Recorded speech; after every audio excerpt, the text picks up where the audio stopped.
Pois é, nós estamos aqui fazendo uma formação de doutores em educação, né? Zeca, você que gosta de falar pra caramba, como é que é a ética de manifestar no campo da produção do conhecimento e educação? A ética eu vejo como uma conduta, né? O que você vai produzir, ela tem que estar ligado, acho que é mais ou menos o que ele falou ali, é a questão de o que isso vai estar relacionado ao bem-estar, à dignidade, ao respeito, tanto do ser humano quanto do meio ambiente. Beleza. Antes de passar, de fazer a pergunta ao nosso convidado, estava querendo recolher todo, coletar todo o que se falou. Na verdade, o que eu acho, eu parto, Gilberto, de uma epistemologia que substitui uma relação metodológica histórica entre pergunta e resposta, estímulo e resposta, onde o experimento, o instrumento, o choque, a prancha é o que o pesquisador usa para que o outro responda. Na verdade, para mim, a ética se diferencia da moral. O sea, a moral é um código de valores, verdade? Como historicamente tem sido tratado na filosofia, na ciência do homem. Mas para mim, a ética é o lugar que o outro tem no espaço de relacionamento comigo. E isso não necessariamente tem a priori. Por exemplo, quando você colocava o músico, eu não exporia o outro ao que eu não gostaria me expor eu. Mas você está dentro de uma cultura e dentro de uma história pessoal. Você, como pesquisador, não é um ser supremo, é apenas uma delimitação. Pode ser que o outro se sinta cômodo em um lugar que você não se sente cômodo. Então, eu vejo a ética de pesquisa associada à dialogicidade, ao processo que toma forma em uma relação e vai desenvolvendo novas figuras, novos caminhos no curso da relação. Por exemplo, para mim é sumamente ético que eu, como pesquisador, não impor desde meu instrumento o lugar da resposta ao outro, senão que o outro apareça no diálogo comigo e, portanto, atribuir um lugar ativo ao outro, que ele vire sujeito e não objeto da pesquisa. Isso para mim é uma ética fundamental, claro, desde a epistemologia que eu parto. Então, ética é o lugar que o outro consigue e que você produz. Quando você produz algo na vida, você dá um lugar de respeito e de autonomia ao outro em relação a você. Isso para mim é ética. O sea, não impor caminhos, não impor valores, não impor as respostas, porque pode ser que você não queira responder ao meu instrumento. Cada instrumento tem sentidos subjetivos diferentes para nós. Ou seja, uma pergunta que para mim é inofensiva, para ele pode ser ofensiva, não pelo caráter da pergunta, mas pelo que ele produz frente à pergunta. Então, o professor Gilberto colocava algo que é fundamental. Nós temos o único campo da pesquisa onde o outro é um ser que pensa, se posiciona e sente, que tem uma história e tem contextos e tem uma cultura. Então, nós não podemos violar o lugar do outro. O outro tem que aparecer como sujeito assimétrico no processo de saber. Não sei se a segunda pergunta, eu deixo em aberto. Se a segunda, e como você consegue isso, eu falo. Se não, eu sigo respeitando a ordem e a sequência que o professor trouxe. sendo ele. Sendo ele. Respeitando o lugar do professor. Na verdade, a maneira como você concluiu nos conduz exatamente à pergunta que eu coloquei lá, né? De uma perspectiva das ciências naturais, a gente sempre está fazendo um embate usando as ciências naturais e clássicas como referencial para a gente repensar as ciências sociais humanas, né? Nos paradigmas mais tradicionais, mais correntes, mais praticados das ciências naturais, a ciência praticamente nos conduz o pesquisador por meio de caminhos muito obrigatórios e muito fechados, caminhos de força, né? Que obrigam pesquisadores de um determinado campo de conhecimento a utilizarem os mesmos caminhos metodológicos, os mesmos quadros teóricos. A ciência tradicional, ela se reforça nisso, né? Porque você precisa, e isso é útil numa determinada ótica, né? Nós já discutimos isso muito, você precisa fazer com que a ciência tenha exerça seu poder de previsibilidade, né, de assertividade, e isso gera camisas de força. Né? Então, um dia, alguém estava me falando aqui que... eu acho que alguém falou que estava fazendo uma pesquisa e que tinha problemas, ou foi um exemplo, porque a pessoa não conseguia chegar nos resultados que deveria chegar e ela era obrigada a usar um determinado método, que era o método que aquele grupo seguia. Quem foi que falou isso aqui? Eu falei. Foi você que falou, né? Então por quê? Provavelmente essa pessoa está precisando de uma pedra, ou um abacate, ou uma molécula. Uma molécula. Tá vendo? A pobre da molécula estava lá, ele estudando a molécula, e ele tinha que obrigatoriamente usar um determinado método para que a molécula se manifestasse. Enquanto a molécula não se manifestasse usando aquele método, a pessoa não podia parar, ou ela não podia mudar de método também, né? Porque era o método orientador, era o método do grupo, era o método tradicionalmente utilizado ali. Então, a pergunta é, a ciência pode nos conduzir? Quando a gente traduz isso para o campo das ciências sociais e humanas, em que o seu objeto de pesquisa, ele se mexe, ele pensa, ele fala, ele muda de assunto, ele muda de ideia, ele pode estar de mau humor no dia que você coleta o dado, pode estar super feliz no dia que você coleta os dados, né? E você pode rolar um clima entre pesquisador e pesquisado, né? E vocês podem ir para lá ou ir para cá, enfim, tudo é possível, porque não é uma molécula, né? Aí a pergunta é essa, a ciência pode nos conduzir? No nosso campo, ciências sociais e humanas.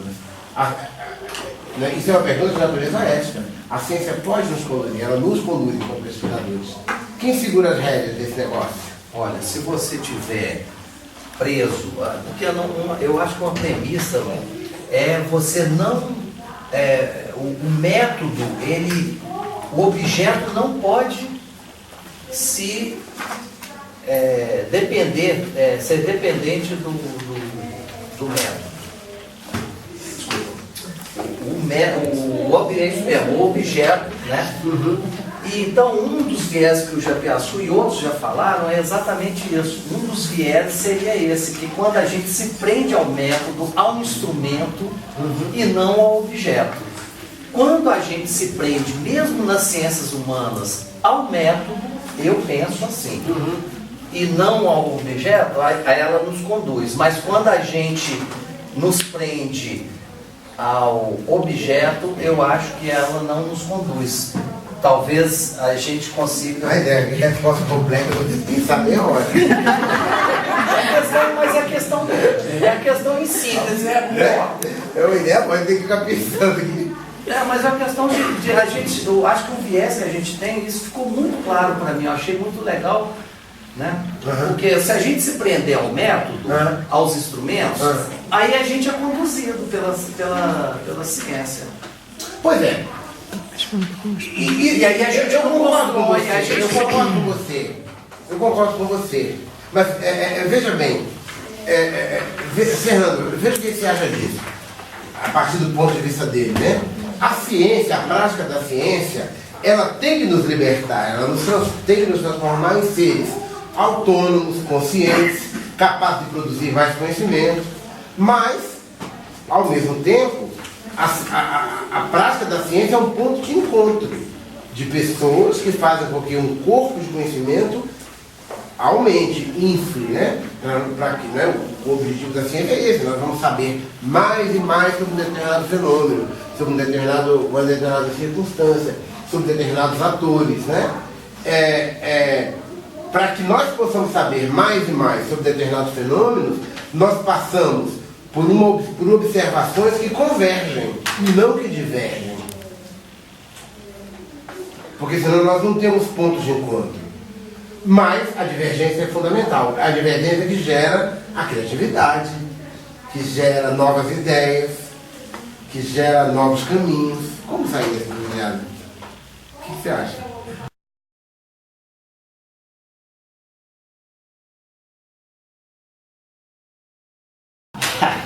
Eu me sinto multiprovocado.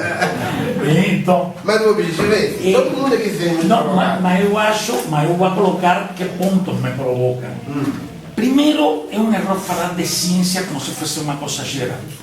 não existe uma ciência em geral, existem construções epistemológicas diferentes que se questionam uma relação diferente do homem com o mundo, uma forma diferente de produzir saber, que isso é a epistemologia, a teoria do conhecimento.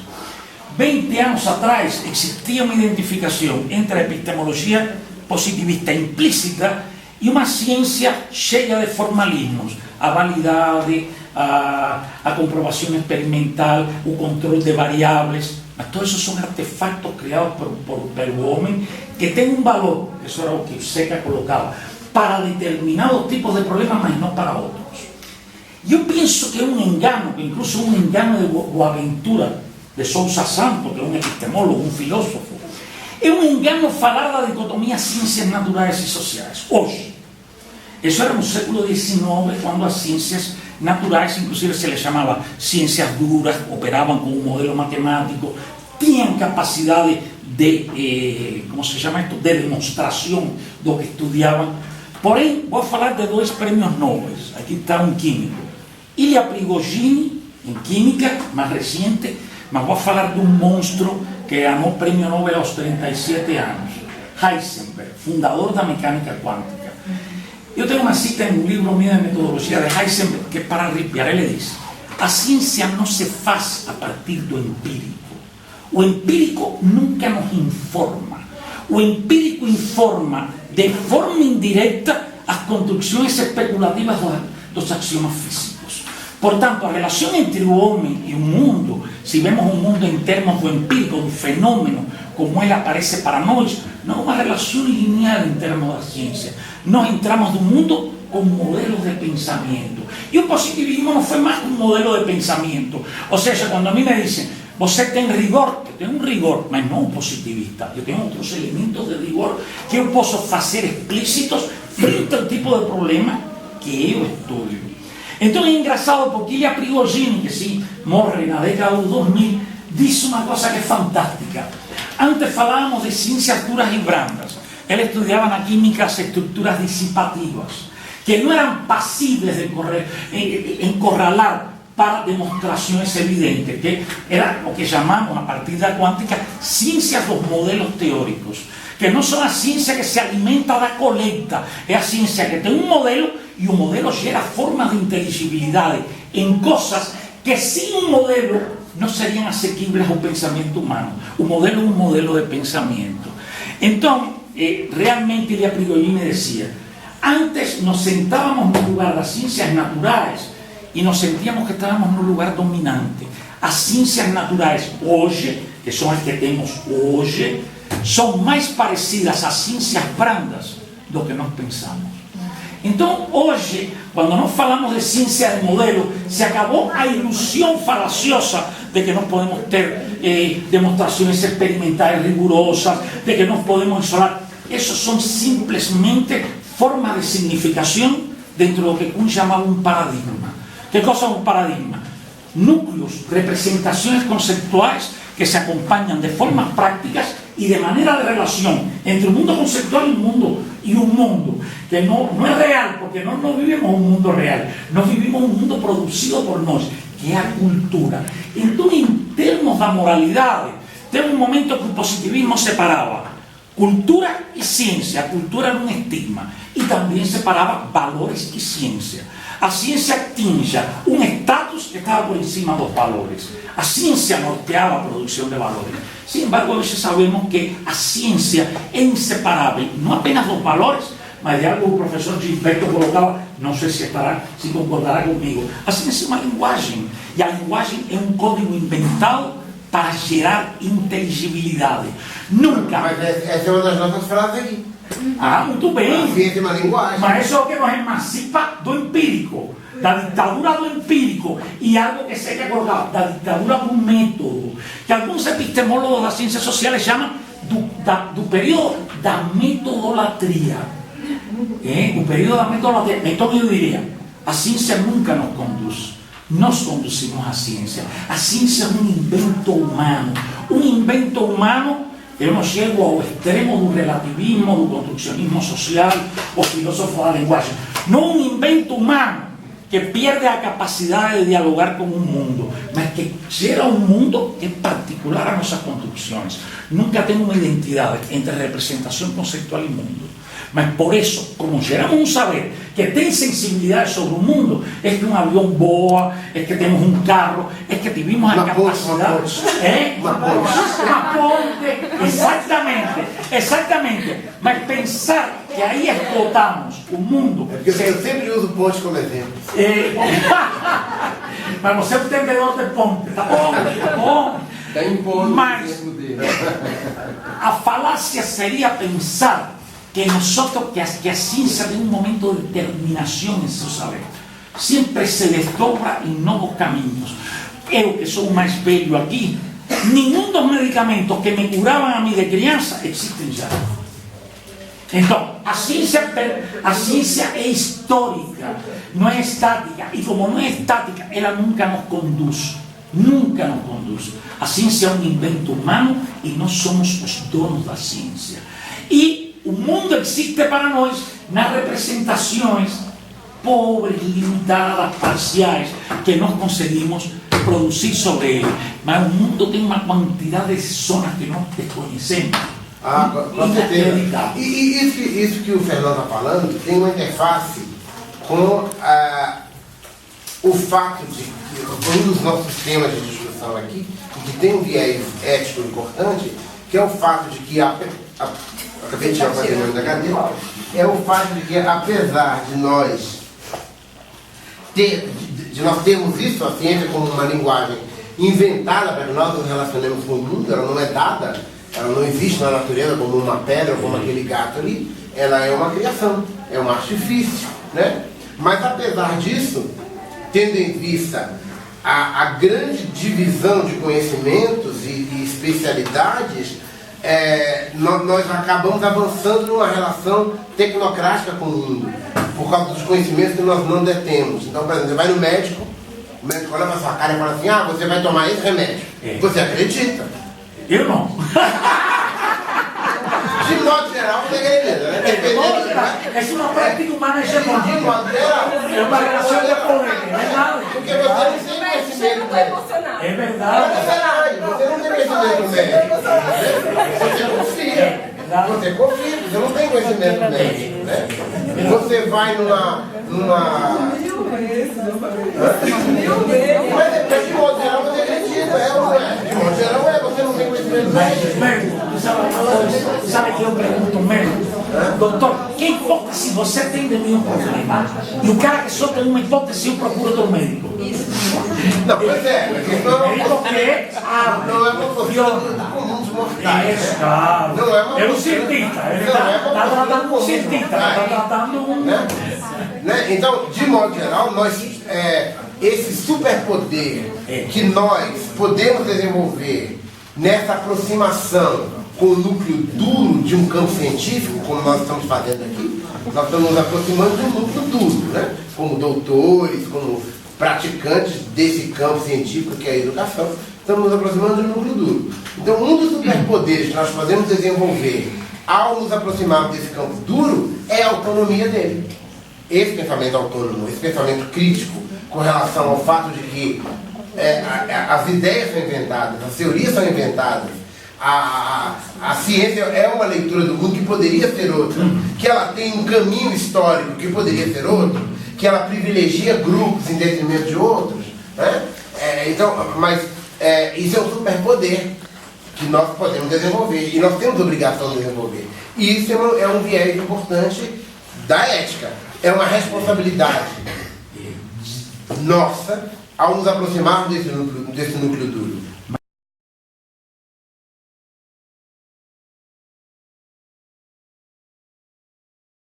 Você sabe qual é o problema que temos hoje? Eu diria, a ciência nunca conduz ao homem, mas o capital conduz à ciência. Pois é. Não na ciência de nós. As ciências de nós não produzem essa riqueza. Mas, por exemplo, hoje nas ciências, a química, a física, é o capital quem financia, porque são ciências caras em sua metodologia. Nós, por sorte, temos como recurso metodológico a comunicação, o diálogo, todo o que se desprende dentro de um campo de diálogo com o outro.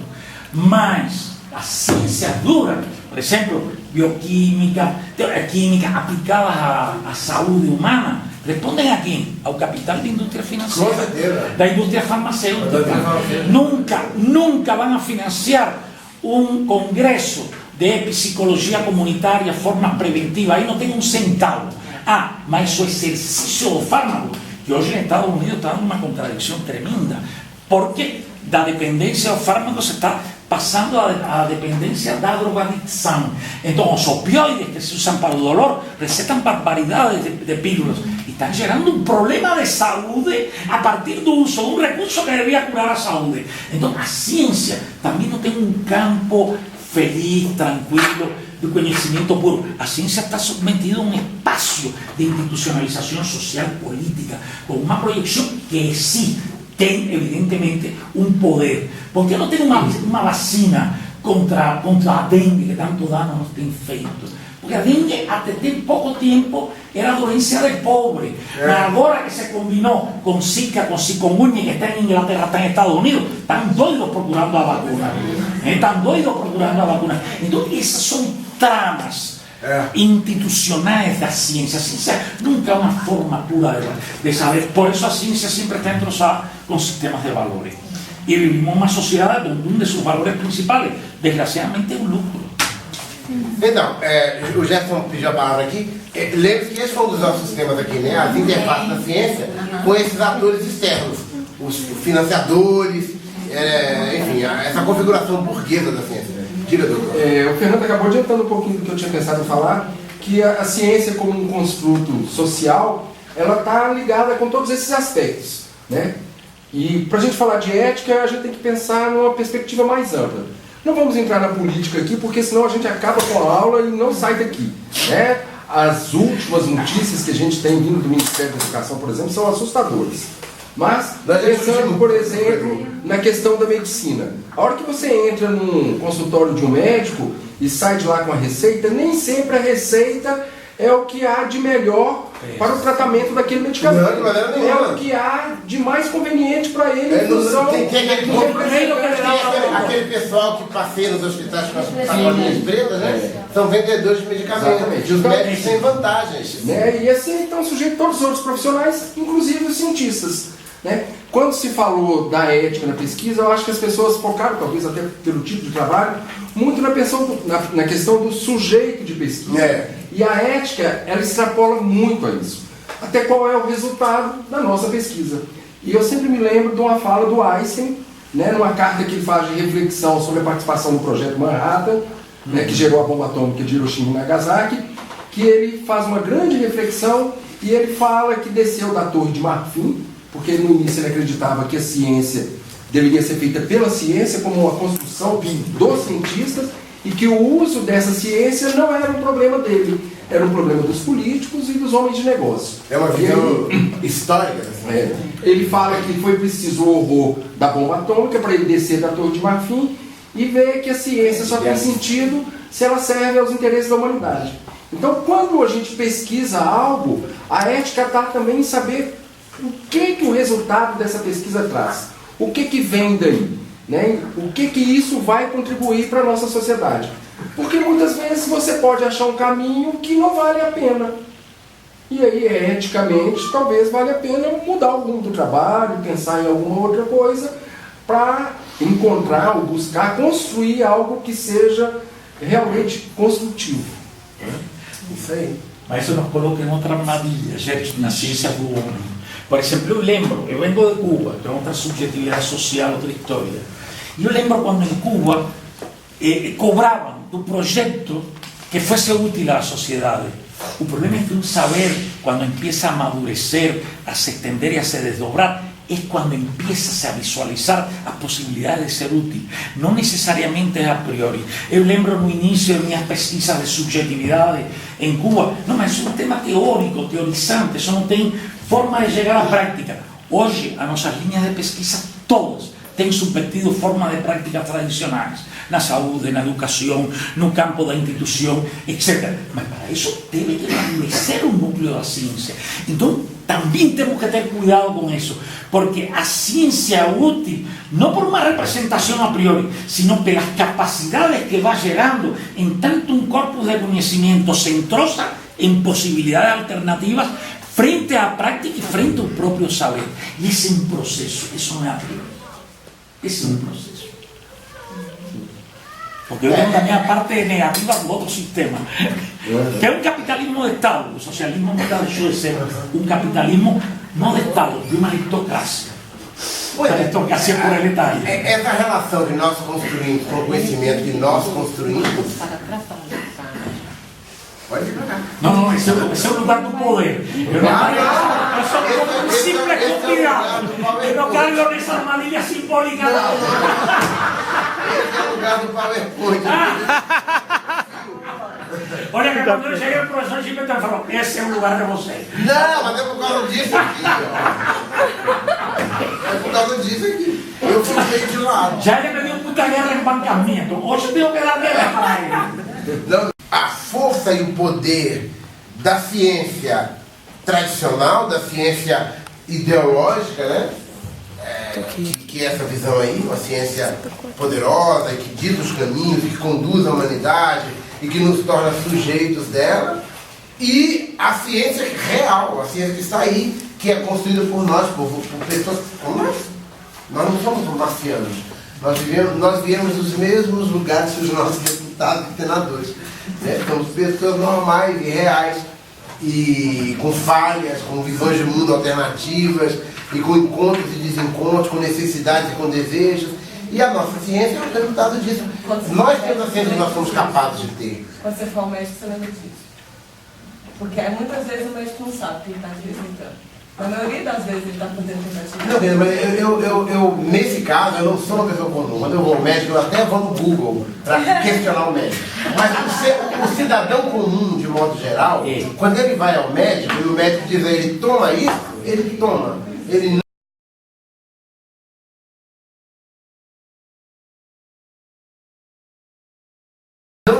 Porque a cientificidade Eu não estou falando de você, tem sido usada como critério de legitimidade, e isso é falso. O único que a cientificidade tem é os recursos metodológicos que lhe permitem que suas afirmações tenham confrontação e historicamente se tem expressado no campo. Mas o que ocorre? Que a ciência se tem usado como recurso de poder. Eu lembro, no discurso do socialismo tradicional, quando se falava, o marxismo é a única filosofia científica e, portanto, é legítima. Pobre Marx, que reduziram ele à simpleza da ciência. O pensamento filosófico é muito mais abrangente, porque a filosofia produz modelos de pensamento e a ciência sempre gera dentro de modelos de pensamento que direto e indiretamente estão na filosofia geral ou em algo que aconteceu posterior à mecânica quântica.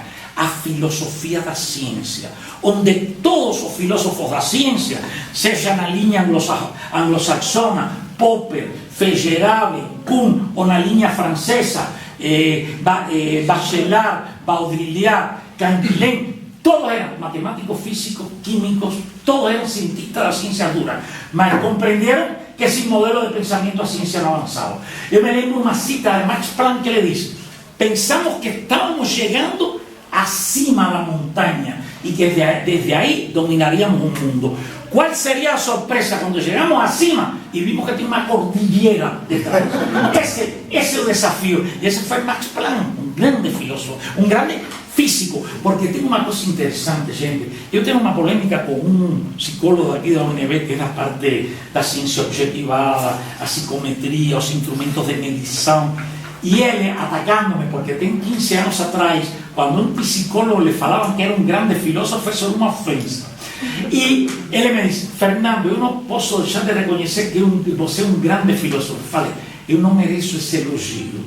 Ou seja, porque os filósofos, as grandes correntes da filosofia, geram modelos de pensamento onde sempre as ciências estão ancoradas consciente ou inconscientemente. Ou seja, a noção de paradigma de Kuhn, que podemos questionar ela, e hoje é ampliamente questionável, mas foi revolucionária.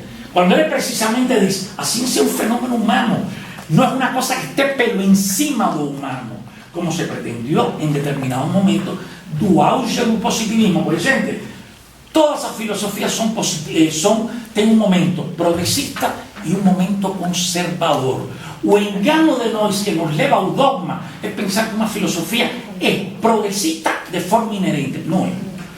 Porque o positivismo foi muito progressista em suas origens. Foi um momento em que o homem, de atribuir todas as causas a Deus, a metafísica, causas universais, se voltou para o mundo.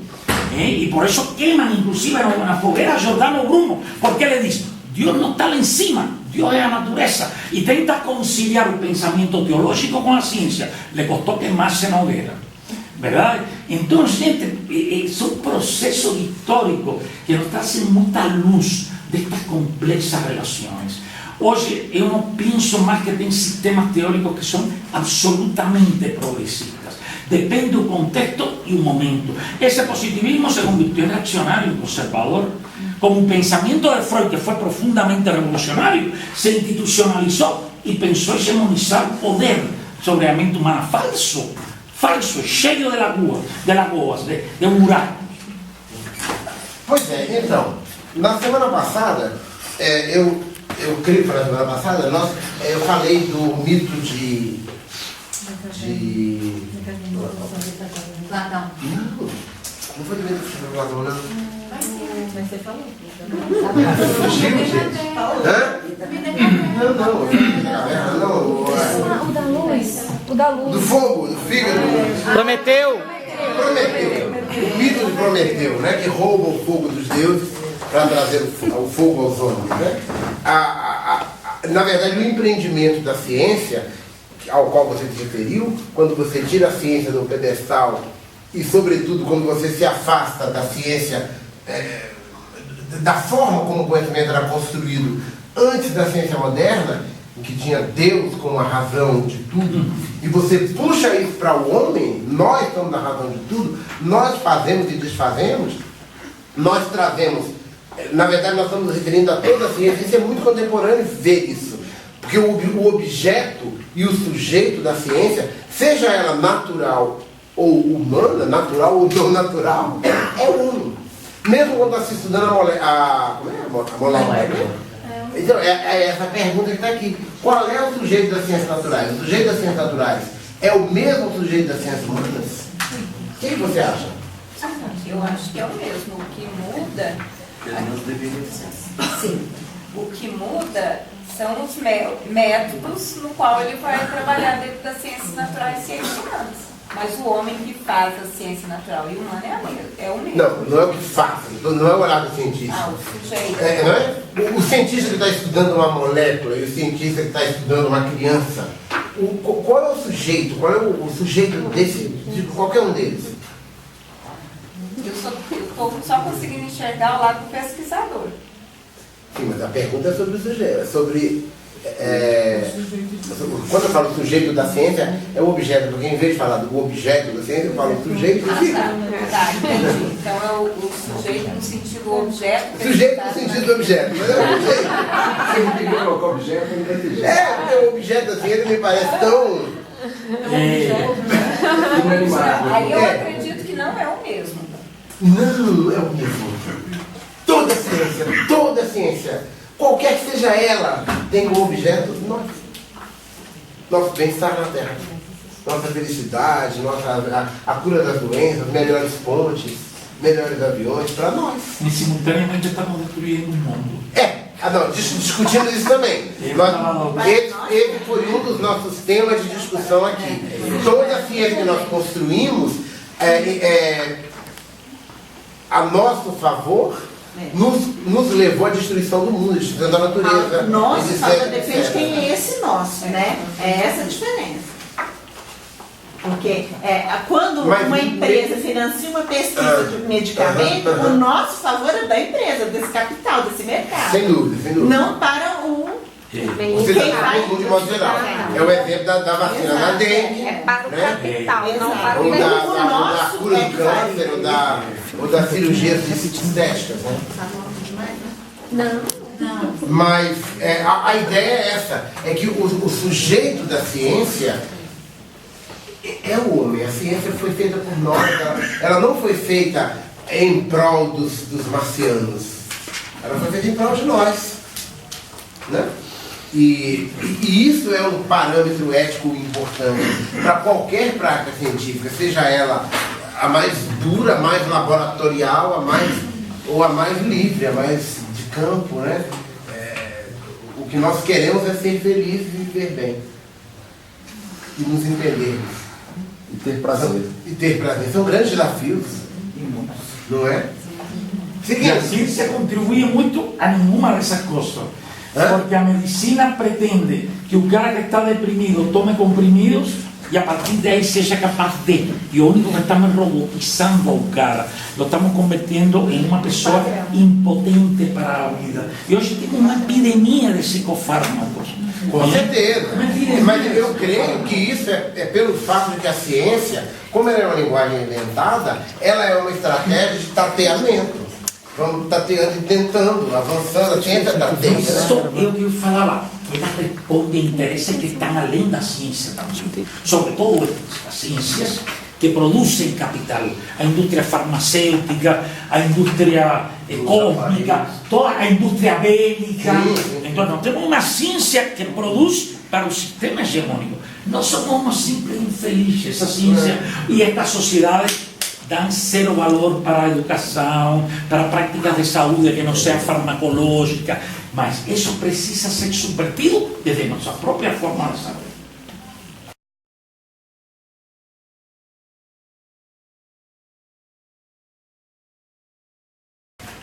Muito bem. Um elemento importante para a discussão da ética na ciência é a questão da neutralidade do pesquisador. É uma questão importante. É possível? Existe neutralidade? A ciência clássica,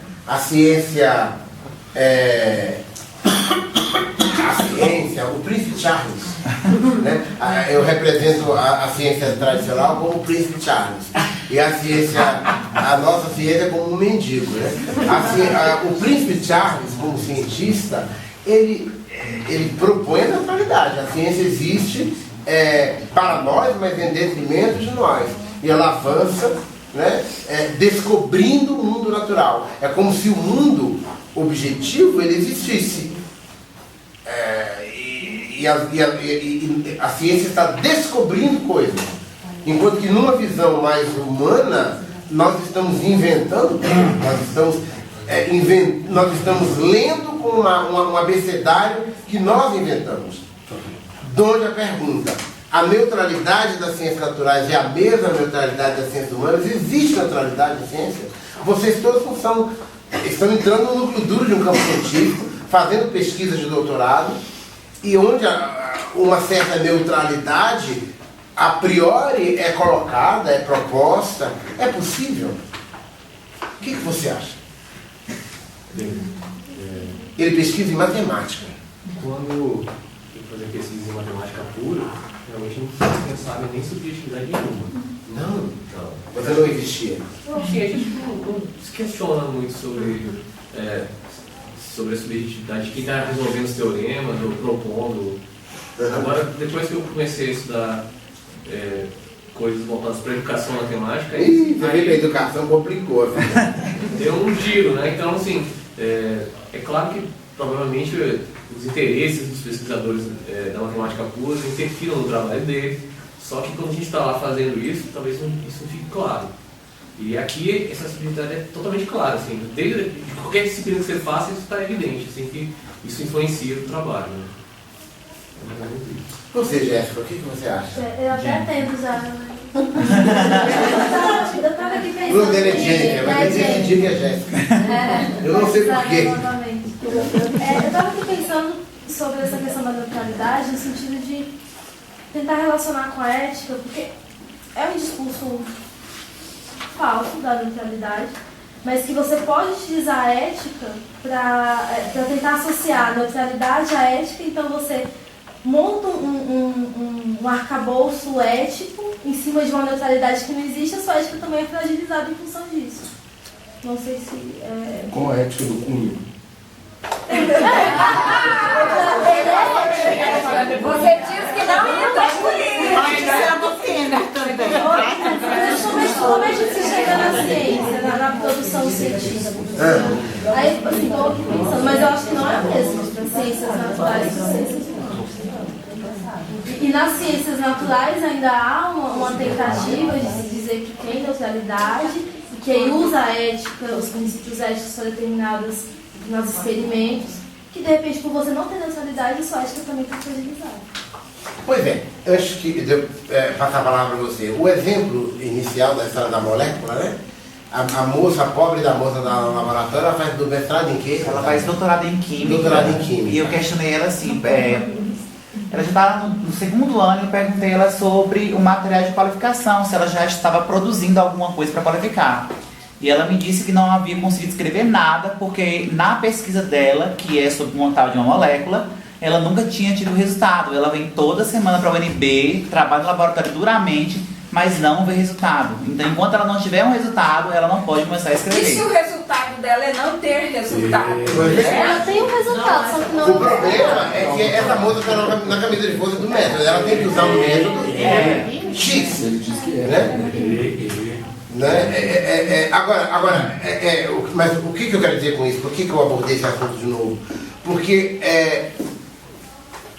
o método imposto ao pesquisador como uma camisa de força para ele abordar um problema de pesquisa e ele ficar insistindo até ele conseguir os resultados que condizem com os outros, é uma maneira de forçar para a existência da neutralidade. O cientista não existe, o método provou que o resultado não acontece. O método falou por mim. Não é? Mas quando eu... Você que está filmando, desculpa. Mas aí quando eu faço a opção do método e de estar nessa camisa de força, eu não sou neutra. Mas 99% das pessoas fazem ciência assim. A ciência como espaço de libertação é para poucos. São poucos que veem a ciência como espaço de liberdade. A maior parte das pessoas vê a ciência como uma camisa de força. Ela não acha que é uma camisa de força, ela acha que é só um jaleco. Um jaleco de força. Ela acha que é um cobertor onde ela se sente bem, só um jaleco.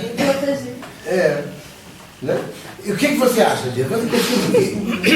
Eu pesquiso a educação nas organizações a partir da subjetividade histórico-cultural. E o que você acha? Você é neutro no que você faz? Olha, acho que desde o dia que eu nasci, deixei a neutralidade faz tempo. Por que a gente não é... Por que eu acredito que não haja neutralidade? Porque só o fato de eu fazer uma escolha, essa escolha jamais vai ser neutra. O fato de eu escolher a neutralidade já é um posicionamento. Então, eu jamais vou ter como dizer que eu sou neutro. Assim como também não existe uma ciência pura, ou seja, quando a gente buscar a pureza da ciência, se a gente tentar ficar buscando a pureza da ciência, eu nunca vou conseguir fazer uma ciência verdadeira, porque a pureza está no campo das ideias, como diria Platão, e a gente tem que trabalhar com aquilo que é do nosso cotidiano. A ciência se faz a partir da lente que eu uso para observar aquele fenômeno, e a minha lente é totalmente enviesada pela minha questão histórica, pela cultura. Não sei se vocês repararam no meu sotaque de onde eu venho, mas isso de alguma forma já diz que eu sou gaúcho e tal, que eu vim de Parará. Então isso já tem um enviesamento. Isso não quer dizer em nenhum momento, gaúchos são praticantes, só para que deixe claro que o pessoal fica me sacaneando toda hora. Então assim, piadinha de gaúchos, tenho 5.417 no computador, então se for fazer uma, faça uma bem feita. Por que eu digo isso? Porque ao mesmo tempo que esse olhar da cultura, ele totalmente é enviesado, e nenhumamente ele vai determinar, porque entra a questão da produção dos cientistas, mas que jamais vai ser neutro em relação ao pesquisador. Beleza. Por último, antes que nós convidados, fale você que tem falado, aí desculpa, eu furei a fila. Não tem problema, até porque já falaram o que eu ia falar. Mas fala, você gosta de discutir, fala. É um psicólogo, viu? Você é psicólogo. Psicólogo organizacional. Pois é, mas o que eu vou dizer é o seguinte, que a gente fala com muita tranquilidade aqui da não neutralidade, porque nós vivenciamos isso e porque nós estamos falando a partir de um paradigma, de uma matriz disciplinar, um estilo de pensamento, o que quer que seja,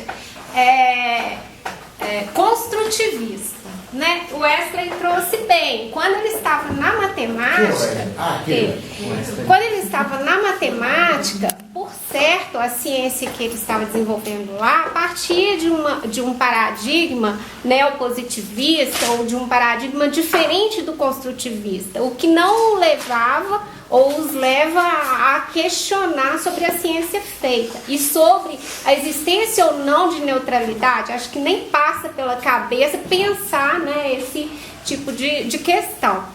Então, e o que é importante para nós que estamos partindo de uma perspectiva construtivista é saber como que a gente pode controlar e como a gente deve controlar a nossa subjetividade em relação à pesquisa realizada, né? Através, seja da metodologia escolhida, você se vigiando, pesquisador se vigiando e se policiando para eticamente lidar com o seu objeto de pesquisa. Quer dizer, são uma série de fatores e o compromisso e a responsabilidade que o pesquisador tem que ter diante do objeto pesquisado, né? Porque embora a gente traga essa dicotomia entre subjetivo e neutro, nesse espaço entre um e outro são vários matizes que a gente precisa observar, né? Assim, uma simples opinião. O que você acha, Geraldine?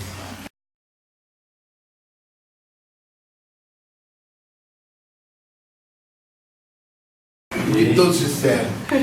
Eu acho que a neutralidade temos que verla dentro de uma epistemologia.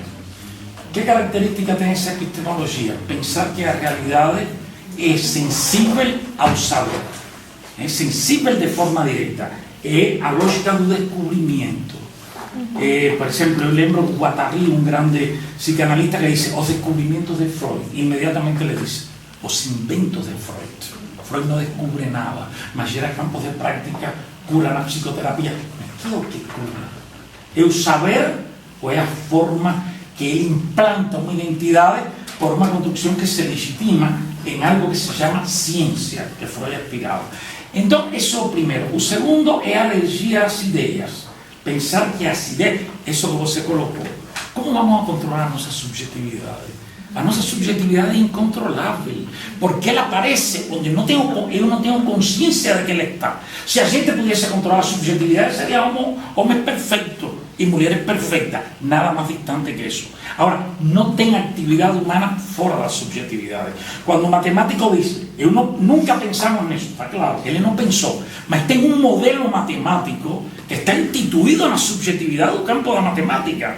E depois, quando muda esse modelo, que vem as novas formas de geometria, novas formas que socavam a história tradicional do saber matemático, o homem empieza a funcionar em outro nível de operações. Porque para mí es una cosa, para mí, inclusive el termo ciencia empírica para mí es ridículo, no hay ciencia empírica, hay ciencia teórica. Toda ciencia produce modelos teóricos con capacidades incluso de gerar figuras empíricas. Porque eso que no pretendemos que estamos estudiando en la realidad no tiene esa división, esa es una construcción que partió de un modelo de pensamiento de Noyes. Por ejemplo, era ridículo los autores positivistas en psicología cuando falaban de variables. O sea, variable es un modelo de pensamiento, de pensar que un mundo existe en elementos dicotómicos que en sus relaciones definen los procesos. Ese es un modelo de pensamiento. Entonces, claro, yo lembro que cuando era estudiante de psicología, tenía algo que yo no podía responder, porque yo era aficionado na época, eso faz 40, 50 anos, e assim é que sim. E eu gostava muito de Freud, porque para mim a psicologia era essa aventura de produção de conjecturas, de coisas que tinham que se produzir, que não estavam explícitas na fala. E sempre o behaviorista, que é uma escola da psicologia que está centrada no controle, na manipulação das variáveis, das contingências para controlar o comportamento, me falava. Mas Freud não é científico, porque o condutismo mostra o que afirma. Na época eu era um menino, não tinha resposta para isso. E hoje eu digo, o condutismo prova o delírio que ele gerou. Pensar que esse é o fenômeno humano. Outras formas diferentes de representação do fenômeno humano tem que ter formas de saber que de nenhuma maneira encaixam nessa conduta experimental. Então, para mim, nunca pode ter neutralidade. Por quê? Por três coisas, inclusive o professor Gilberto colocou. A ciência é uma linguagem. A linguagem é histórica. O histórico é relativo. Portanto, cada momento histórico gera un mundo que nós pensamos que é un mundo, e quando esse momento passa, aparece outro mundo com novos recursos, com novos saberes, com novas realidades. Então a relação da ciência com o mundo é de permanentes construções sobre fenômenos com os quais nós nos relacionamos, mas que nunca se esgotam em nossa linguagem, já que nossa linguagem tem a capacidade de inteligibilidade para actuar sobre recortes parciais desse mundo e produzir efeitos nesse mundo, e é uma coisa grandiosa. Agora, é racionalidade também, porque estávamos discutindo. Avançamos no saber, mas somos a espécie mais depredadora que domina o universo. Cada vez destruímos mais o mundo. Já as potências estão pensando na falácia de em Marte construir um planeta para os ricos que sobrem e possam ir lá nas viagens, verdade? E todos nós vamos enviar essa aparição. Os antibióticos nos frangos, nas vacas, a cria artificial. Então, estamos que o mundo parece, e o progresso é uma ilusão do positivismo. Que coisa é o progresso? O mundo tem mudanças qualitativas que incorporam sistemas de prática, projeções, mas são mudanças qualitativas. Eu não estou claro que este mundo que eu vivo seja melhor que o mundo que vivia meu avô. Eu lembro de um cara sabio, pobre, 98 anos, que nunca teve consumido produto orgânico, não um alienado como eu, está fazendo artigos, pensando na ciência. Era outra forma de vida. Será que a minha é melhor? Eu não tenho certeza disso. Então, gente, vive perdido. A ciência só se disfruta como aventura intelectual. E nós somos os aventureiros. A metodologia, todos esses são recursos de trabalho para produzir figuras de inteligibilidade.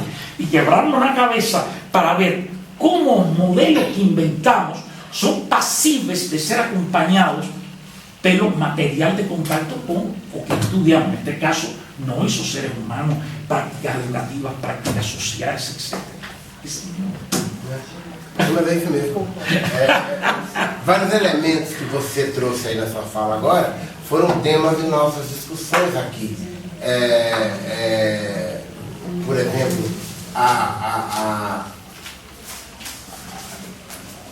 natural distância que nós temos da própria linguagem que nós criamos para ler o mundo. Nós criamos uma linguagem e nós achamos que ela nos conduz, embora nós a construímos o tempo inteiro. Foi um tema que nós discutimos aqui. Nós discutimos bastante a questão de que diferentes grupos humanos em diferentes momentos encontraram suas ciências para resolver seus problemas, né? Os índios em um determinado lugar, os esquimós em outro, né? E os problemas se resolvem ali, né? A questão é que nós lidamos com uma estratégia de resolução de problemas, que nós chamamos de ciência, que é uma estratégia europeia que se quer hegemônica. E para se tornar hegemônica, ela vai a gente representa como um povo, com grandes tentáculos, né? E que vão até nos livros didáticos, doutrinar para as criancinhas, né? Aparece lá nos políticos, vai capilarizando, para ele se manter vivo, né? Mas é um grande povo. Mas é um povo europeu, porque outros povos não estão nem aí para isso, né? Deixa eu falar algo. E é povo, não povo, né? É um povo. É povo, não povo. É um povo. Isso é importante, que o professor está colocando, porque ele me chama de professor, por isso que eu ri agora. Ele não me chama de professor, todo mundo me chama de Gilberto. Aqui não tem uma relação professoral. Eu não sei como tu instituíste aqui a relação. Não tem relação professoral. Como eu sou tão iconoclasta, então me permito o luxo de ser formal em isso. Já te chamo Gilberto, mas não é professor. Aqui não é uma relação professoral. Algo que falaste que é importantíssimo. Cada cultura, cada grupo étnico na história da humanidade tem produzido saberes que resolvem os problemas deles. E a ciência não é mais que uma forma de institucionalização da produção do saber. As comunidades primitivas, os grupos étnicos em Angola têm formas de cura que curam. A mim não me curam, mas curam eles. Por quê? Porque a cura tem um componente cultural, não só técnico. Um componente cultural. Por isso é que a cultura é tão importante. Gilberto, na confiança que temos, Gilberto, eu tenho 68 anos e vou estar aqui até as 9 horas. Pode ser que estou lá até as 11. Eu temblei quando me falaram. Eu nunca trabalho de noite intelectualmente, porque meu ritmo é de dia. Hoje eu não sei onde está o fôlego. Terminaremos às 9. Às 9? Ah, tá bom. Então fica alguns dias. Que eu dou aula agora. Oi.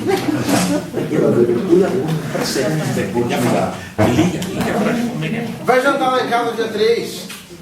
Vai jantar lá em casa. Olha isso. Boa. Desculpa, porque ele vai. Não vamos, isso seguro. Não seguro. Vou também, então. Beleza. Então, mas aqui, como o ar-condicionado não funciona, a gente... Sim, não, tu é uma sauna. Se a gente ligar, ele funciona, mas ele parece um helicóptero. Então a gente prefere desligado. Então as nossas aulas não duram muito, né? Mas então, avançando, uma outra pergunta importante aqui para a nossa questão, para o nosso debate ético, né?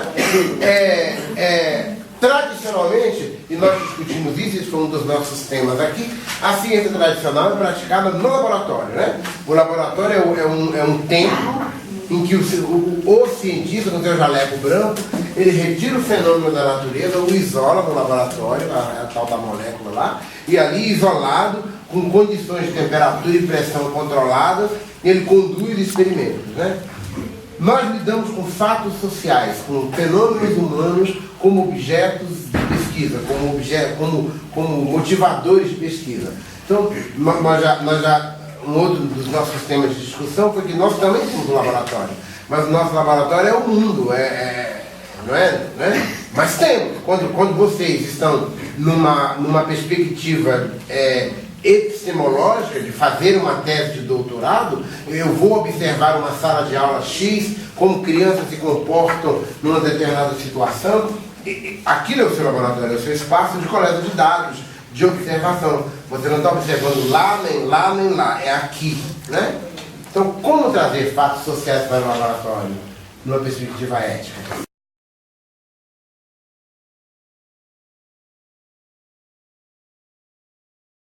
O que você acha? Você nunca falou assim.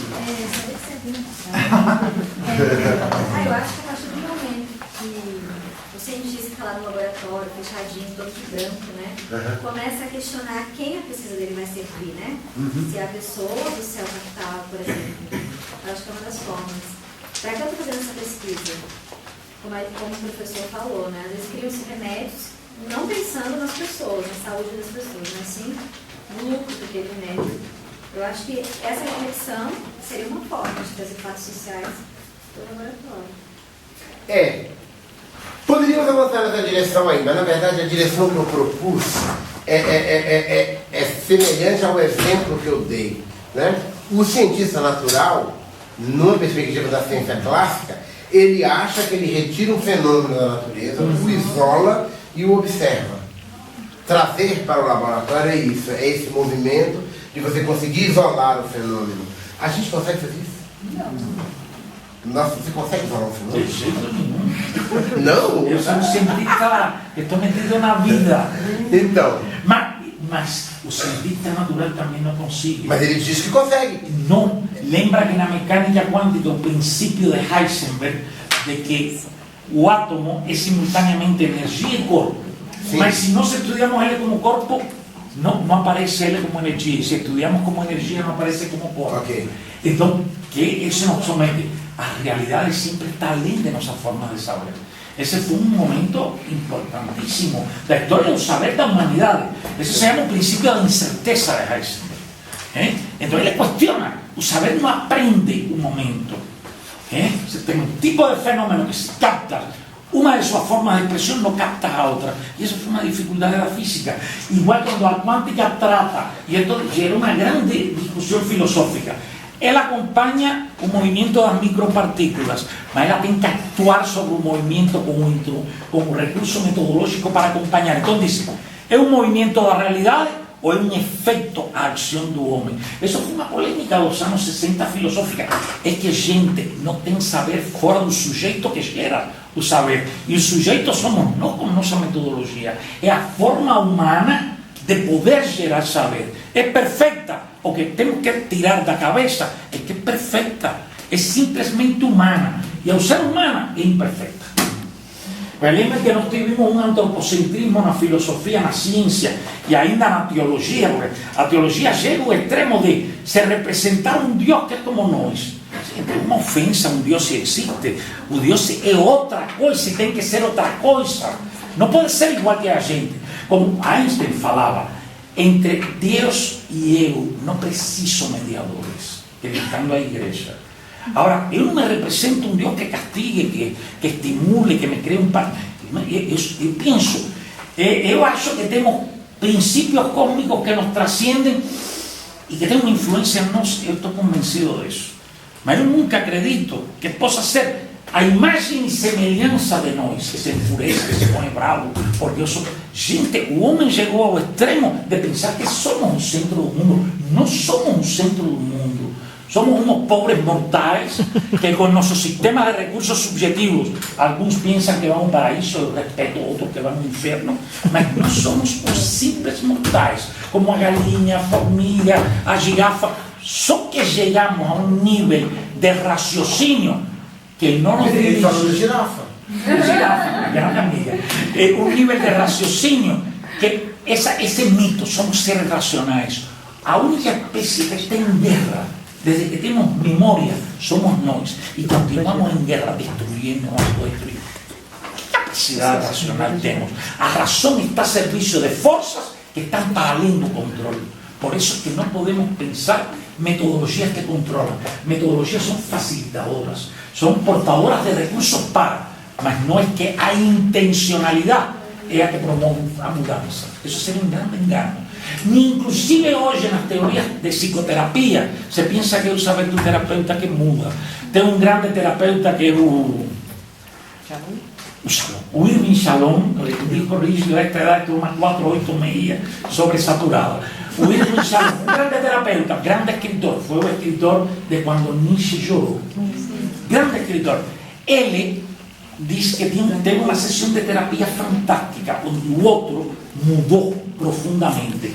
E ele, de forma curiosa, como deve ser todo cientista, le falou ao outro: escriba que coisas desta sessão resultaram significativas para você. E ele, como terapeuta, escreveu o que ele pensou que tinha agenciado a mudança. Qual não seria a surpresa dele? Que todo o que o cara trouxe, ele nem percebeu. Então a mudança se deu como efecto de uma comunicação que funciona.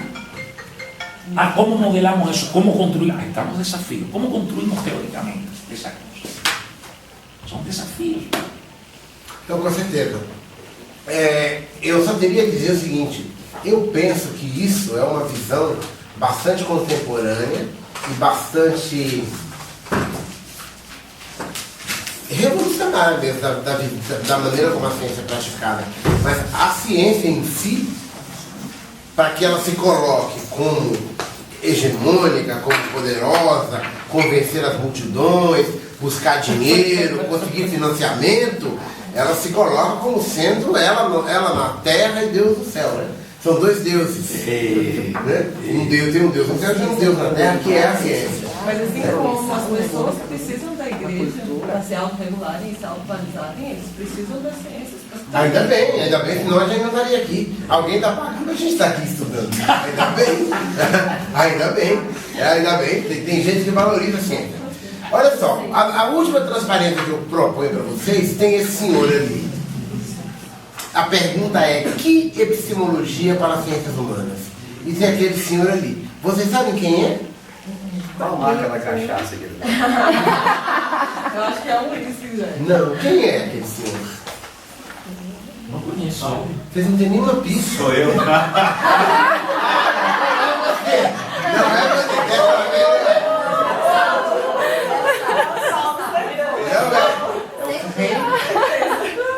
Eu lhes apresento Japiaçu. E sua cachaça. Então, nós já discutimos aqui, inclusive, Albertina, houve um momento aqui que um dos nossos temas foi a emergência da criatividade, né? Esse fenômeno extraordinário que faz com que você coloque várias pessoas no mesmo contexto todos são educados do mesmo jeito, tudo é igual, porque é assim que o sistema educacional funciona, e alguém, puf, explode. Ou implode, né? Às vezes implode, porque a criatividade não é acolhida, a pessoa explode para dentro, né? Pum, né? E que é um elemento fundamental da prática científica, da descoberta. Então, e chega a ser contraditório, né? Porque a prática científica clássica, ela vai impor os jalecos de força, né? Mas ela só evolui quando alguém tira o jaleco. Não é? Albertina, você que é uma especialista em criatividade, o que você nos diz sobre isso? Vocês conhecem a professora Albertina? Não, nem conhecem.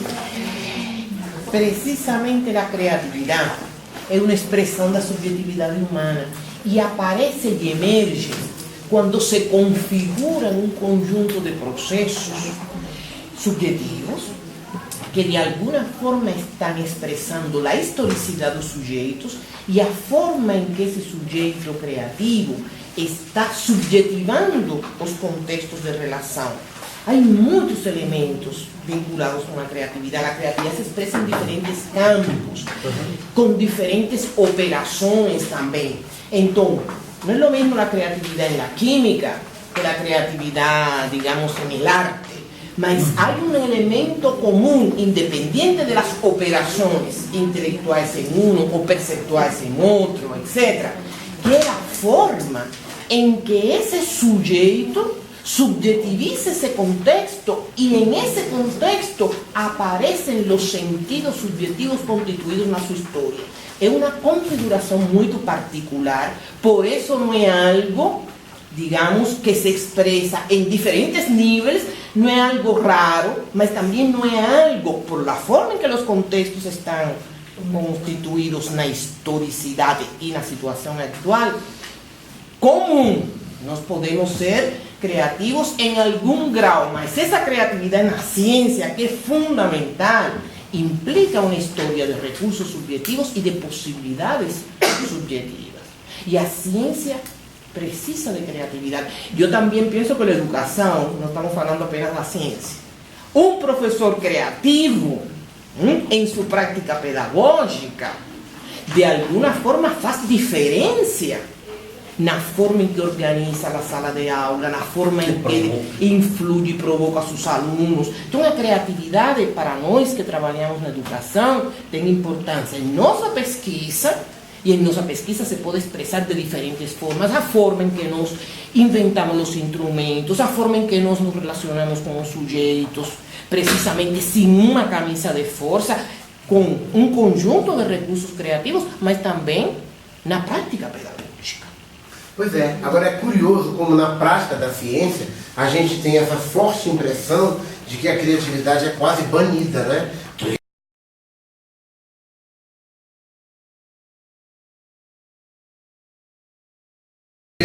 A gente tem essa impressão quando a gente é conduzido a quadros teóricos determinados, métodos determinados, e o espaço para você chegar a conclusões acaba sendo tão pequenininho, né? E você às vezes chega a conclusões e as coloca tão timidamente, com medo das reações, né? Ontem eu recebi a tese de doutorado da minha orientanda Luciana Rossi. Vocês conhecem a Luciana? Então, a Luciana Rossi é minha doutoranda. E ela terminou ontem, entregou uma tese, parece a enciclopédia britânica, uma tese maravilhosa que ela fez. Mas o momento mais difícil da Luciana foi elaborar as conclusões. Porque as conclusões a que ela chegou são revolucionárias, são muito revolucionárias. E ela tinha medo de dizer, de declarar, com medo da banca, dos olhares das pessoas. Porque a gente tem essa impressão de que a ciência nos bloqueia, né? Mas apesar disso, é só com a criatividade que ela avança. Né? Porque senão todo mundo vai fazer a mesma pesquisa, igual, né? Mas enfim, voltando à nossa última pergunta. Mas aí só um acréscimo, porque daí também foi uma coisa que a gente já chegou a discutir em outras aulas, né? Como no caso, como você falou, as conclusões como sendo um momento autoral no modelo de pesquisa que ela trabalha. Né? Que eu acho que, por exemplo, se a gente trabalha realmente sem uma camisa de força, esse momento autoral não precisa ser só nas conclusões. Ele pode vir desde o momento em que você escolhe o tema. Não, com certeza, com certeza. Por exemplo, quando você escolhe o seu quadro teórico, os meus orientandos não trabalham com o quadro teórico que eu me imponho. Eles são livres. Ela foi buscar quadros teóricos que eu não conheço. Ela trabalha com pedagogia clínica, eu aprendi muito com ela. Né? A escolha do quadro teórico, como ele disse, é uma manifestação da subjetividade dela. Ela escolheu aqueles autores e não outros. Né? Ela escolheu trabalhar, ela fez uma pesquisa em 11 hospitais. Ela escolheu crianças neles todos. Ela poderia ter escolhido outras, ela escolheu aquelas. Né? Tudo isso são tijolinhos para a construção desse grande momento autoral que é o final. Mas tudo faz parte da construção do momento ela autoral. Ela tem o momento da conclusão porque é só esse o momento que se espera que a pessoa esteja sendo autoral. Ela não tem nos outros momentos porque a gente está habituado a achar que nesses outros momentos não é um processo autoral. Eu acho muito importante que o pesquisador ele tenha a oportunidade de escolher um quadro teórico e discordar dele. Uma das minhas bases do meu mestrado e tudo foi grandes autores, muito lá, né, e tal, e com as quais eu discordava, e a hora que eu tive que deixar de discordar. Isso é muito bom, de você ter um espaço de abertura de falar. Se você tem a argumentação para discordar. Exatamente. E isso é autoral. A partir do momento que é autoral, mas é incomum. Por que é incomum? Porque normalmente quando você está elaborando uma pesquisa, você escolhe um quadro teórico que te nutre para você avançar na pesquisa. Você não coloca na sua pesquisa um quadro teórico com o qual você não concorda. Normalmente. A não ser que você queira fazer um debate. No meu primeiro capítulo eu concordo com o Benjamin, concordo. E no final eu falo, apesar de todas as coisas maravilhosas que o Walter Benjamin disse na vida, ele falou que as narrativas ficariam igual para sempre, isso é um absurdo. Isso não é. Okay. Então pronto, me sinto no direito de discordar, cara, do Benjamin. Isso é muito autoral, você está entendendo? Entendi. Isso é preciso. Agora eu entendi, você trouxe um autor que você precisava, com o qual você dialoga, mas há coisas que ele disse com as quais você não concorda, e você disse. Pois é. Perfeito. Isso me traz uma questão que para debatir bastante, que é a relação de teoria e produção de saber. Porque nós temos tido um mau uso das teorias. Nós vemos as teorias como algo a priori que nos van a dar a ferramenta para construir. Não, as teorias são sistemas de inteligibilidade que nos permitem produzir o nosso pensamento no curso da pesquisa dentro de uma determinada representação e através de determinados recursos conceituais, mas não que nos opaque o nosso pensamento. Por isso é que, por exemplo, Walter Benjamin é um filósofo. Mas se você pega um pedagogo que te inspira tua pesquisa, não é que tu vas estar 100% necesariamente de acordo, sino que tu vas usar o recurso de pensamento, que o modelo de pensamento dele tem para produzir-te o saber sobre um problema que não pesquisou. E aí é onde está a autoria, que é o que a Mariana colocava. Eu vou fazendo teoria no curso de minha pesquisa, porque eu vou construindo.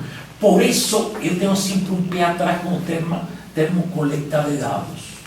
Dado que nós produzimos no curso da pesquisa elementos de significação que se vão integrando em nossas hipóteses de desenvolvimento. Mas não quero abrir essa polêmica, porque sei que aí o professor Gilberto, nosso professor, temos diferenças que seria muito bom, me sinto muito à vontade. Então, em qualquer outro curso, eu di epistemologia, psicologia, quando estava de professor visitante no Instituto de Psicologia, quando cheguei no Brasil, eu adoro esta disciplina.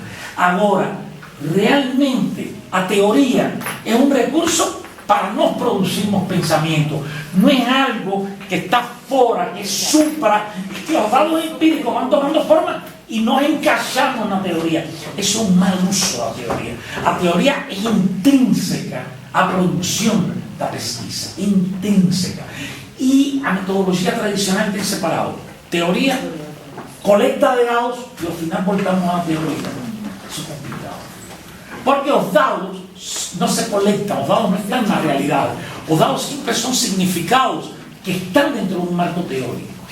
Assim, se você muda a matéria, você pode ter outros dados. Eu não sei se são dados, eu prefiro falar de construções que de dados. Não estão dados, sino que nós vamos produzindo, organizando dentro do processo de pesquisa.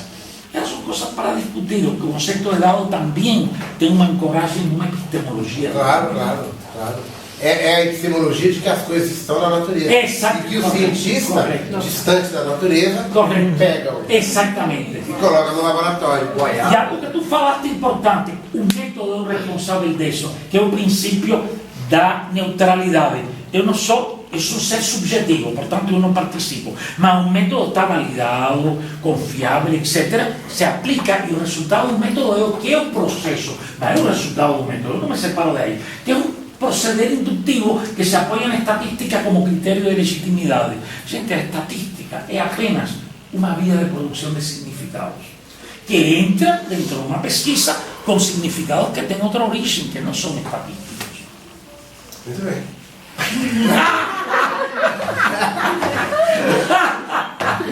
Então, que epistemologia para a ciência humanas? O que você acha? Que epistemologia para a ciência humanas? Tendo em vista tudo que nós dissemos. Isso, você coloca leitinho, cervejinha, diafragma. Ela é tímida. É por isso que toda aula. Epistemologia de respeito. Que epistemologia seria essa? Que modo de construção do conhecimento? Posso ajudar com a... Não pode não, deixa ela falar. Pode ajudar com a... Deixa ela falar. Ela é atleticana. Vamos, go. Hoje a minha subjetividade... Você deixou ela em casa? Eu deixei. O que você acha? Diga.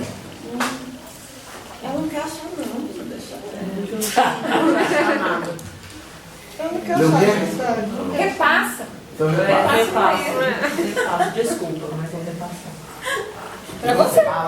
Eu estou igual ela. Repassa. Vai chegar você daqui a pouco. Carolina. Bom, eu realmente acredito que a gente reconhecer e ter a humildade que tanto as ciências humanas quanto todas as metodologias de ciências são inteligibilidades humanas e são construtos humanos. É uma abordagem epistemológica muito importante, porque o cientista, ele se coloca num papel de Deus, assim, do cara que está vendo as coisas, como uma pessoa capaz de fazer muitas mudanças, capaz de fazer muitas relações. Isso não é verdade. Eu acho que a gente já discutiu sobre isso, e eu tenho uma bandeira que eu acho que essa aula de hoje me redimiu o semestre inteiro de tudo que eu falei e repeti sobre a construção humana em ciências, principalmente nas ciências duras. Elas são construções humanas e a gente precisa ter isso como modelo de inteligibilidade. Quando a gente tem isso, a gente é humilde de ter a certeza que a ciência que a gente está fazendo aqui vai passar, que isso aqui é um caminho e vai passar. E eu espero contribuir aqui agora, mas eu não espero que daqui a 50 anos o que eu escrever agora seja revolucionário, porque afinal, né, precisa... Olha que pode ser.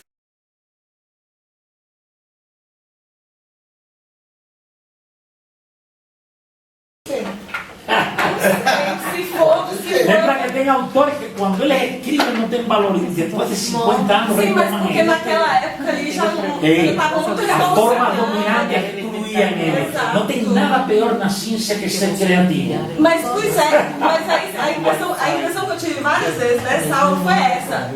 A minha fala você cantava como uma coisa capela, o próprio Gilberto isso é redentor, eu estou muito feliz, sabe? De verdade. Sabe por que é? É porque nós não somos cidadãos comuns. Nós pensamos, nós estamos refletindo sobre essas coisas. Né? Os exemplos que eu dou não são para nós, é do cidadão comum. O cidadão comum, infelizmente, ele se relaciona com a ciência como algo longe dele, distante dele, como um Deus soberano. A relação do cidadão comum com a ciência é tecnocrática, sim. Né? Da grande maioria, sim. Ele estabelece uma relação entre científico e verdadeiro. Pois é, isso é cidadão comum. Quando você me retrucava, você estava mas eu não acho. Mas eu não estava falando de você. Eu estou falando do cidadão comum. Você diz, mas eu não acho, não é você. É o cidadão comum. O cidadão comum, ele acha que o médico... Gente, especialmente nas cidadezinhas do interior... Se ele não der receita, o médico é um remédio, ele não é bom. Aquela história que a gente falou, o médico que dá receita que a gente consegue ler... Para o cidadão comum, o bom médico é aquele que dá aquele garrancho que só o farmacêutico consegue ler, e o farmacêutico é outro poderoso. Né? O engenheiro é um poderoso, o advogado é um poderoso, todo mundo é poderoso, menos ele, o cidadão comum, ele é objeto da ciência no sentido próprio do termo. É objeto da ciência, da política. Eu acho que nós, os pesquisadores de educação, a gente tem uma responsabilidade ética muito grande nesse sentido, de levar a galera a pensar e falar, cara, eu posso questionar isso aí não é, sem não é dúvida. posto, não é dado. Mas isso é um posicionamento que nós temos no lugar do ocupamos. Eu os pedi para ler Gramsci, os intelectuais da produção da cultura. Ser intelectual, pensar essas coisas e tomar posição com relação a elas é um superpoder que, infelizmente, a maior parte da humanidade não tem. E aí eles são massa de manobra. Massa de manobra da ciência, massa de manobra do capital, massa de manobra dos políticos, né? Massa de manobra da igreja. Porque ser intelectual, que é essa seara que nós estamos aqui, é um superpoder. E nós temos uma responsabilidade ética com relação a esse superpoder. Isso mesmo, Mulher Maravilha. Nós temos Capitão América. E do ponto de vista ético, nós temos uma responsabilidade com relação a esse superpoder. Essa responsabilidade está na pertinência do que nós estudamos, no sujeito das nossas pesquisas, né? No sentimento de que nós estamos contribuindo para o avanço do conhecimento em um campo que nada mais é do que o avanço do conhecimento que nós temos sobre nós mesmos, enquanto pessoas, enquanto seres humanos, né? Mas isso somos nós. O seu Zezinho ali vendendo pão de queijo, de repente essas coisas nem passaram pela cabeça dele, infelizmente. Vai chegar para ele ficar comprovadamente testado que o queijo vai salvar a doença. Aí ele vai acreditar. Isso, exatamente. Gilberto, eu gostaria de ler uma coisa, porque todos nós estamos situados num continente. E como Gilberto falou um momento dado, as marcas epistemológicas que nos dominan são anglo-saxonas e europeias. Este é um pesquisador de uma universidade norte-americana, de Harvard, que ele tem origem latina. Este cara teve que sair de sua universidade porque fecharam ele. Cara extremamente creativo, forte. Imagina estar em Harvard e se chamar Pérez. Pérez em los países da fala espanhol é como um mío, González. Um González qualquer, um Pérez qualquer. Todo mundo é Pérez ou González. Olha que interessante o que o cara coloca. O cara diz: las tendencias filosóficas que ven de Europa y Norteamérica, cualquiera que ellas sean, la de construcción de Derrida, o postestructuralismo, postmodernismo o postcolonialismo, se convierten en modas temporales, no porque ellas no tengan un valor filosófico en sí mismas, sino porque la inmaturidad de los investigadores latinoamericanos, en particular los académicos que transforman a ellos en moda, toman de ellos las más estridentes ideas, sus vocabularios, de los cuales ellos mismos están apartándose de su uso temporal, mientras que los propios filósofos extranjeros se están preparando para nuevas ideas que reemplacen aquellas que los latinoamericanos repetimos. Eso es fantástico. O sea, es un llamado a creatividad de nuestras líneas, a audacia de nuestro pensamiento, porque casi siempre estamos, algunas veces se siente cohibido, no, que aquel es brillante o no son brillantes. Gente, en ciencia brillantez puede tener un papel, no sé, mas en ciencia decisivo, audacia, decisão, paixão e compromisso. Sem essas coisas, por muito brilhante que você seja, nunca vai produzir nada. E a coragem, porque sempre para produzir algo, você vai enfrentar o que está establecido. E o mundo funciona assim. O mundo em todas as esferas tem o estabelecido e o que está outsider. E precisamente a grande tendência da história é quando essa tendência outsider entra e se convierte em núcleos fecundos de produção. Ou seja, o Norbert diria que um clássico da sociologia. Sabem a que idade ele virou famoso? Aos 65 anos. Até aos 65 anos ele foi um cara ignorado pela sociologia tradicional, que aí persistente, mantendo seus paradigmas, etc. Agora, nós somos produtores de saberes, como o Gilberto falava. E temos que assumir esses saberes. E temos que dialogar mais entre nossas linhas. Olha, aqui, eu estou aqui, pero de rebote, porque eu convidei o professor Gilberto a uma... Sim, como não vai, cara, foi muito produtivo. Porque quando você dialoga com alguém que não está no seu campo, isso é muito importante, porque esse cara vê o que vocês não veem, porque todo mundo tem imbuído do cotidiano, o que vira o natural dentro desse espaço. Essas confrontações ajudam muito. E ele foi duplamente invitado a uma qualificação que foi muito boa, que ele fez muitas colocações, e depois a defesa. Então agora ele me trouxe aqui, então estamos numa discussão fecunda, porque aliás, acho que eu vou ter um bom espírito de discussão, porque na ciência não é dominar, na ciência é pensar. Em Cuba eu tenho um grande amigo, porque Cuba é um sistema que o pensamento é dentro de determinados marcos, ele diz, onde todo mundo pensa igual, nadie pensa. Ninguém pensa. E com certeza. A ciência é para pensar, é para nos diferenciarmos, para tropeçar. Ok, gente. Professor Gilberto. Ele pediu a palavra. Eu queria falar, respondendo isso aí, eu diria o seguinte. Desculpa, mas eu queria falar mesmo. Não tem problema. Posso falar? Bom, tem tempo. Eu esqueci. Não precisa não. Fala, Guilherme, fala. Então é o seguinte, qual a epistemologia para nós seres humanos? Primeiro eu queria dizer, aquela velha história, eu às vezes, com 55 anos, não sei o que eu quero, mas eu sei o que eu não quero. Então eu diria que a epistemologia positivista para as ciências humanas, não. E saudando a presença do nosso querido orientador, a epistemologia qualitativa. Para as ciências humanas, sem Mas eu vou passar os livros para o professor Gilberto para que me integre aqui a dinâmica. Eu já piaço. Sim, aquilo, Fernando. Eu gosto de apiar. Ele é bom. Ele foi um problematizador. É um momento histórico. E sem você falar que você não quer também tornar um dogma, né? Não tornar a epistemologia qualitativa como se fosse uma substituta, né? Mas é um processo de constante crítica, né? É nesse ponto. Mas a epistemologia qualitativa para as ciências humanas, ela é... Porque Gilberto me convidou a um tema de epistemologia, mas eu não estava aqui. Então vim hoje, o semestre próximo aspiro a chegar aqui no coração do debate epistemológico. Muito bem.